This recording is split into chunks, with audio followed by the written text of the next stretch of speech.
Sa pagpapatuloy ng ating kwento, bumalik si Tang sa Carey Academy.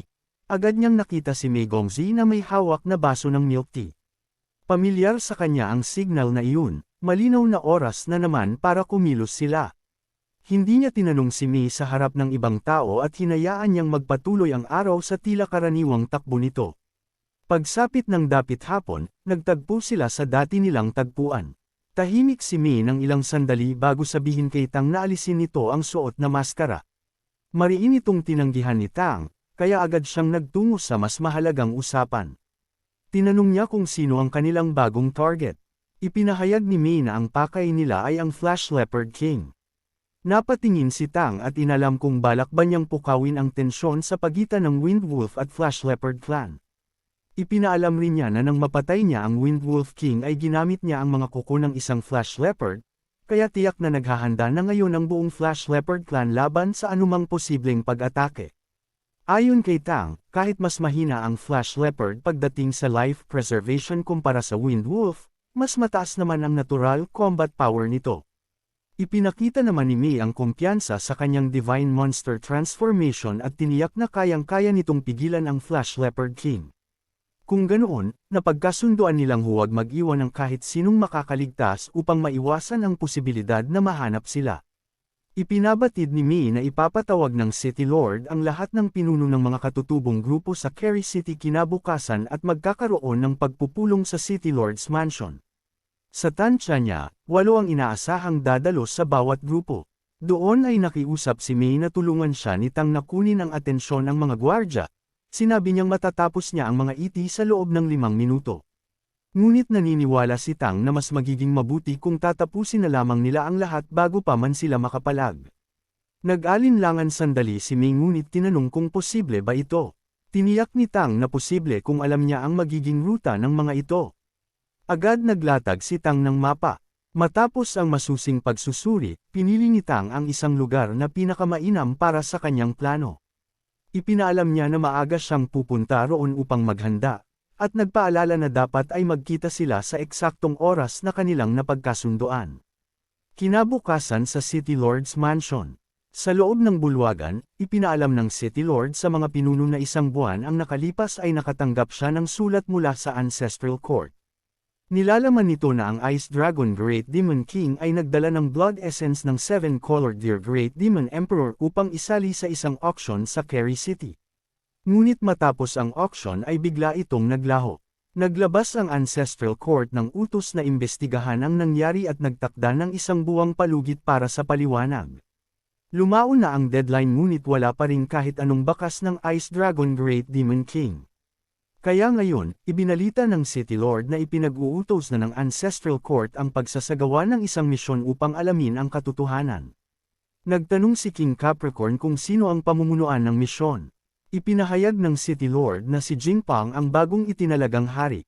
Isang lalaking may sungay ang agad bumulalas ng pagtutol, sinasabing walang karapatan si Jingpang at hindi ito mabuting nilalang.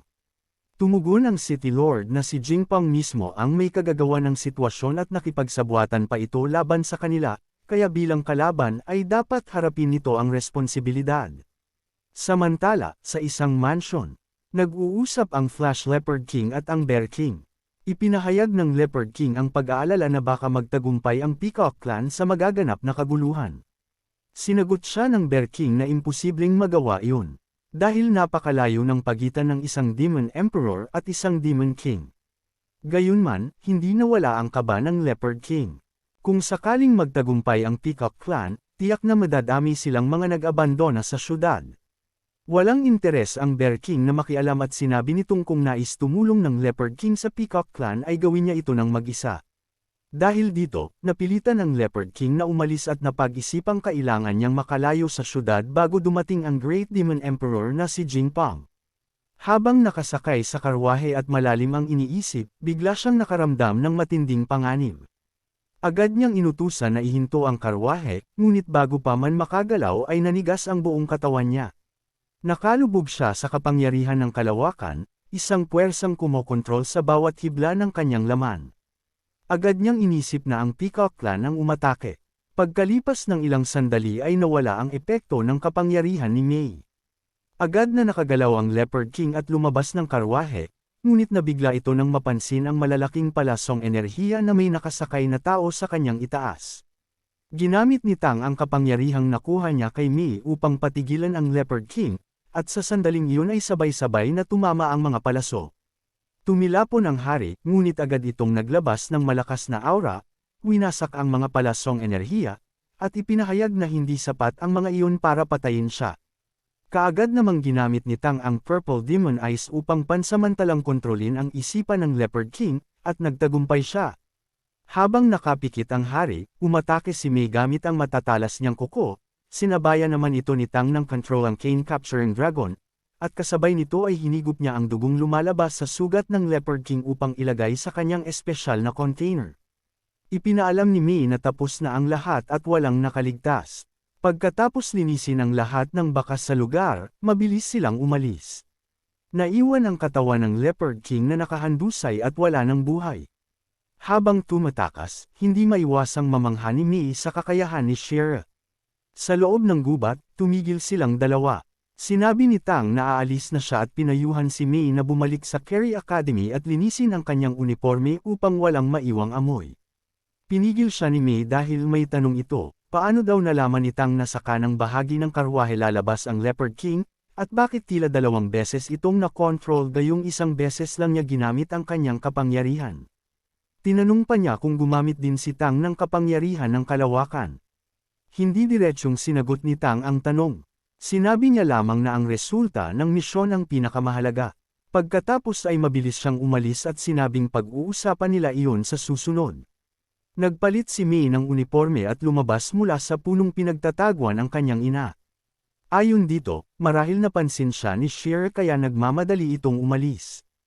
Ibinahagi rin ng kanyang ina na tinanong niya si Mayor Zhang tungkol sa pagkatao ni Shira, ngunit maging si Mayor Zhang ay hindi sigurado. Ang tanging malinaw ay kakampi ito at hindi kaaway. Dagdag pa ng ina ni Mei, nakita nitong ginamit ni Shira ang kapangyarihan ng kalawakan at kapangyarihan ng oras ng sabay, at may hinala rin siyang kaya nitong kontrolin ang kapalaran. Nabigla si Mei at tinanong kung ang kontrol sa kapalaran ay nangangahulugang taglay nito ang kapangyarihan ng Heavenly Fox. Nagtanong siya kung posible bang isa si Tang sa mga estudyante ng Redemption Academy, ngunit sinabi ng kanyang ina na hindi, malayo ang figura nito. Inanyayahan siya ng kanyang ina na bumalik na sa syudad dahil magkakaroon ng malaking ingay kalaunan. Samantala, sa kabilang bahagi ng gubat, tumigil si Tang at inisip na nagawa niyang patayin ang hari sa 2.5 galaw lamang at sa pinakamaikling oras. Napansin niyang napakalaki ng agwat ng kapangyarihan ng isang 7th rank, at nagawa rin niyang gamitin ang mga divine transformation ng sabay. Kinalas niya ang crossbow, itinago ito, at mabilis na umalis. Sa City Lord's Mansion naman, iniulat ng 2 lalaking may sungay na patay na ang Flash Leopard King. Ipinabatid nila sa City Lord na hinahanap siya ng Deer Demon King at ng Golden Deer Demon King. Hindi makapaniwala ang City Lord na may isa na namang namatay. Inakala ng isang lalaking may sungay na ang City Lord ang may kagagawan sa pagpatay sa Leopard King. Pinayuhan niya itong huwag magmadali sa pag-aksyon dahil maaari itong magdulot ng malaking kaguluhan, lalo na't ang 2 naunang insidente ay ibinibintang na rin sa kanya. Tinanong ng City Lord ang 2 kung maniniwala ba sila kung sabihin niyang hindi siya ang gumawa noon. Nagulat ang 2 lalaki at nagtanong kung ganoon ay sino ang may sapat na lakas para patayin ang Leopard King ng ganoon kabilis. Ipinaliwanag ng isa na napakalinis ng lugar ng insidente, walang natirang elemental fluctuation, at base sa sitwasyon ay napakabilis ng mga pangyayari. Hindi siya makapaniwala kung paano nagawang kitilin ang buhay ng Leopard King ng ganoon kadali. Bagamat hindi kalakasan ang Flash Leopard King, ang kakayahan nitong umiwas at tumakas ay pambihira. Sinabi naman ng isa pa na ang gumawa noon ay siguradong may lakas na kahalintulad ng isang Great Demon King. Binalaan niya ang City Lord na magkakaroon sila ng malaking problema kung hindi ito agad maresolba. Pagkatapos ay nagtungo ang City Lord kasama ang kanyang mga nasasakupan sa lugar ng krimen. Isa sa mga miyembro ng Flash Leopard Clan ang agad na itinuro ang City Lord at pinagbintangan ito. Naglabas ng malakas na enerhiya ang City Lord, at sa lakas ng presyon ay bumaluktot sa lupa ang Leopard. Seryosong inutos niya na sinumang magbibigay ng conclusion ng walang sapat na klarifikasyon tungkol sa nangyari ay dapat patayin. Nang humupa ang tensyon, bumaba ang City Lord at sinuri ang lugar. Inutusan niya ang mga kasama niyang lumapit at makinig. Ipinaalam niyang ang lahat ng katawan ay may tama ng makapangyarihang sandata na tumagos sa mga ito, at katulad ito ng nangyari noong nakaraan sa mansyon ng mga taong oso. Bagamat nalinis na ang mga bakas, naramdaman niya pa rin ang space fluctuation sa lugar, may presensya ng space attribute. Muling nagkagulo ang mga halimaw sa narinig nila. Agad silang pinatahimik ng City Lord. Ipinahayag niyang hindi lamang ang kapangyarihan ng kalawakan ang naroon din ang pagbabago ng kapalaran at ang pagpilipit ng oras. Bukod doon ay may bakas din ng napakalakas na spirit strength. Pagkatapos ay lumikha ang City Lord ng isang bowl ang enerhiya sa kanyang daliri. Sinabi niyang sa kanyang syudad ay walang sinuman ang may kakayahang gumamit ng parehong kapangyarihan ng oras at kapalaran. Isinumpa niya na totoo ang kanyang sinasabi, at kung nagsisinungaling siya, mismong ang kanyang bloodline ang magpaparusa sa kanya. Napagtanto ng mga halimaw na ang enerhiya sa kanyang daliri ay isang blood oath, kaya napatunayan nilang hindi siya ang may kagagawan sa pagpatay sa Leopard King. Nagalit ang hari ng mga taong oso at sumigaw, tinatanong kung sino ang pumatay sa Leopard King at sa kanyang anak kung hindi ang City Lord. Tumugon ang City Lord na nakadepende iyon kung sino ang kalaban niya o ng Carry City. Hindi pa rin humupa ang galit ng hari at pumasok sa isip nitong ang Ancestral Court ang maaaring may gawa. Inutos ng City Lord na kolektahin na ang mga bangkay at ipinaalam niyang itutuloy niya ang investigasyon. Samantala, sa Carry Academy, tahimik na nagwawalis si Tang. May nararamdaman siyang masama, hindi iyon tungkol sa nangyari sa Leopard King, ngunit pakiramdam niyang may paparating na krisis sa syudad, at naroon ngayon si Mei. Sa loob ng Carry City, abala ang ina ni Mei sa kanilang milk tea shop dahil mahaba ang pila ng mga mamimili. Habang nagsasali ng inumin, tinanong niya ang isang customer kung ilang baso ang nais nito. Sumagot ang lalaki na kukunin niya ang lahat, anumang manggaling sa kanya ay kukunin niya. Natahimik ang ina ni Mei at tinanong ang lalaki kung bakit ito naroon. Sumagot ang lalaki na naroon siya para sa kanya. Sumagot ang ina ni Mei na kung ganoon ay huli na ang lalaki. Ngunit sinabi ng lalaki na kailanman ay hindi pa naging huli ang lahat. Ipinahayag niyang kukunin niya ang lahat ng pagmamay-ari niya, at kasama doon ang ina ni Mei, ang tanging minamahal niya. Sagot ng ina ni Mei, ang mahal lang nito ay ang sarili niya. Sinabi ng lalaki na sapat na ang lakas niya ngayon para bantayan siya at manatili sa kanyang tabi. Dagdag pa niya, hindi na niya hahayaang magdusa ito, at walang makakapigil sa kanya sa pagkuha rito. Tinanong ng ina ni Mei kung ano ang mangyayari kung hindi siya pumayag. Tugon ng lalaki, hindi yun maaari dahil dati na silang nagmamahalan at kung bakit naman siya tatanggi. Sinabi ng ina ni Mei na wala siyang ibang dahilan kundi ayaw niya lang. Nagseryoso ang lalaki at tinanong kung ayaw ba niya dahil sa lalaking tinutukoy niya. Nagpatuloy ang tensyon sa pagitan nila hanggang sa dumating si Mei at tinawag ang kanyang ina. Nabigla silang dalawa. Agad na tinanong ng ina ni Mei kung bakit naroon ang anak niya, gayong inutusan niya itong bumalik sa akademya. Ipinaliwanag ni Mei na sarado ang daan papunta sa akademya kaya siya bumalik upang samahan ang ina. Biglang nagsalita ang lalaki at tinanong kung iyon ang anak niya sa lalaking tinutukoy niya noon. Sagot ng ina ni Mei, oo. Muling naging madamdamin ang lalaki at sinabi nitong kung hindi lang siya umalis noon, malamang ay ganoon na rin kalaki ang magiging anak nila. Napuno ng galit ang ina ni Mei at sinabing wala siyang karapatang magsalita tungkol sa bata. Pinaalis niya ang lalaki sa harap niya. Habang nakatingin lang si Mei, hindi niya maunawaan ang nangyayaring tensyon. Papalayo na ang lalaki nang sabihin niyang pinagsisisihan niya ang lahat, ngunit hindi siya susuko. Tinanong ni Mei kung sino ang lalaking iyon. Sagot ng ina niya, isa iyong bastardo. Pagkatapos ay inutusan niya si Mei na bumalik sa akademya at huwag babalik sa syudad ng walang pahintulot. Habang naglalakad, naisip ni Mei na may malalim na koneksyon ang misteryosong lalaki sa kanyang ina. Sa gitna ng pag-iisip niya ay tinawag siya ni Tang. Binati siya nito at ipinaalam na narinig niya ang kaguluhan sa syudad kaya nag-alala siyang baka may nangyari kay Mei, kaya hinintay niya ito roon. Sinabi ni Mei na ayos lang siya at totoo na may nangyayari sa syudad. Binalaan niya si Tang na huwag munang tumungo roon. Kinamusta niya ang cultivation ni Tang. Sagot ni Tang, malapit na niyang maabot ang level 7. Iniba ni Mei ang usapan at ipinaalam na naghahanap ang akademya ng mga vassals para sa actual combat. Kailangan lamang ni Tang na lumaban sa ibang estudyante at kapag naging maganda ang performance niya ay makakaalis siya sa vassal class. Nagtanong si Tang kung paano makakasali. Ipinaliwanag ni Mei na kailangan muna niyang dumaan sa pagsusuri, pagkatapos ay manalo ng 10 sunod-sunod na laban. Dagdag pa niya, kapag nanalo si Tang ay maaaring magkaroon ng interes ang ibang lahi at maaari siyang sumali sa kanila. Nagpaalam si Mei at nagpatuloy sa paglalakad. Naisip ni Tang na dahil iminungkahi iyon ni Mei, susubukan niya. Samantala, sa City Lord's Mansion, isang taong oso ang nagulat sa City Lord na paparating na ang Pegasus Convoy mula sa Ancestral Court. Agad namang nagbigay utos ang City Lord na buksan ng maigi ang gate ng mansyon.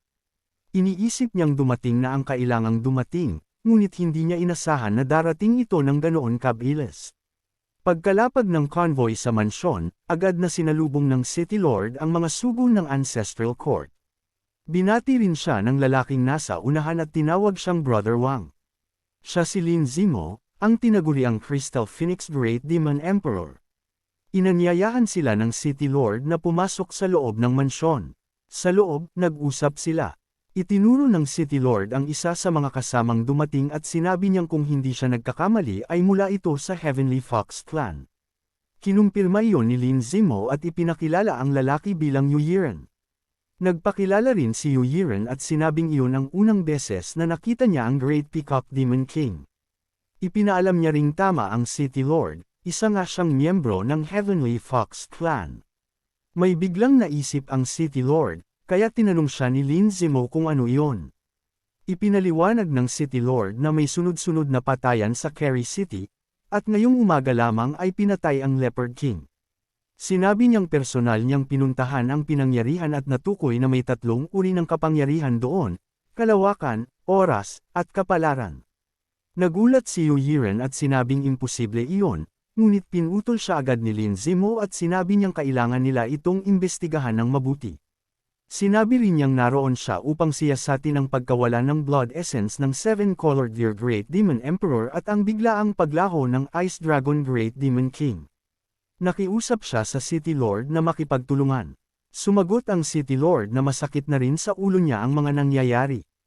Ipinahayag niyang hindi niya alam na pupunta ang Ice Dragon Great Demon King at narinig lang niya iyon mula sa Ancestral Court.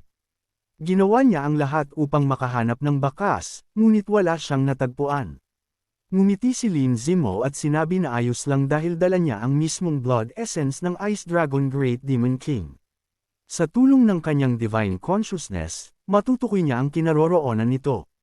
Ginamit niya ang kanyang kapangyarihan at bumuo ng isang bilog na enerhiya, ngunit pinigil siya ng City Lord.